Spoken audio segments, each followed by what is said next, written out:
Hello বন্ধুরা, তোমরা কেমন আছো? চলে এলাম অনেকদিন পর একটা মেকআপের ভিডিও নিয়ে। তো আজকের ব্রাইডের নাম হচ্ছে শম্পা। তো ও আমাকে বুকিং করে ওরই এক ফ্রেন্ডের বিয়ের রিসেপশনের মেকআপ দেখে। আর প্রথমে বলে রাখি, এই মেকআপের খুব একটা ভিডিও আমি নিতে পারিনি, কারণ ওই দিতে আমার পরপর কাজ ছিল বলে খুব টাইট শিডিউল একটা ছিল, তো মেকআপের ভিডিও নেওয়া হয়নি। যেটুকুনি পেরেছি তোমাদের সাথে শেয়ার করেছি, আর তোমরা সেটা দেখে আমাকে জানিও এই মেকআপটা কেমন লেগেছে। আর শম্পাকে আমি রিসেপশনেও মেকআপ করেছিলাম, তো ওই দিনেও আমার খুব টাইট শিডিউল ছিল বলে আমি ভিডিও করতে পারিনি। তো তোমরা এই মেকআপটা দেখো আর জানিও কেমন হয়েছে। ওর তো খুব পছন্দ হয়েছে এবং ওর বাড়ির লোকেরও সবারই খুব ভালো লেগেছে।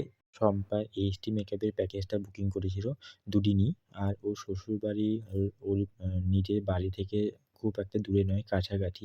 তাই আমারও খুব একটা প্রবলেম হয়নি, একই লোকেশনে আমি কাজ করে নিয়েছি। তোমরা যদি তোমাদের স্পেশাল ডেটে আমার সাথে কন্ট্যাক্ট করতে চাও, তো আমার নাম্বারটা স্ক্রিনে দেওয়া আছে। ওই নাম্বারে আমার কল অ্যান্ড হোয়াটসঅ্যাপ আছে, তোমরা এতে কন্ট্যাক্ট করতে পারো। আর এরকম সুন্দর ভিডিও যদি দেখতে চাও, একটা লাইক করে দিও। আসবো পরে একটা কোনো ভিডিও নিয়ে। Tata, bye bye, love you.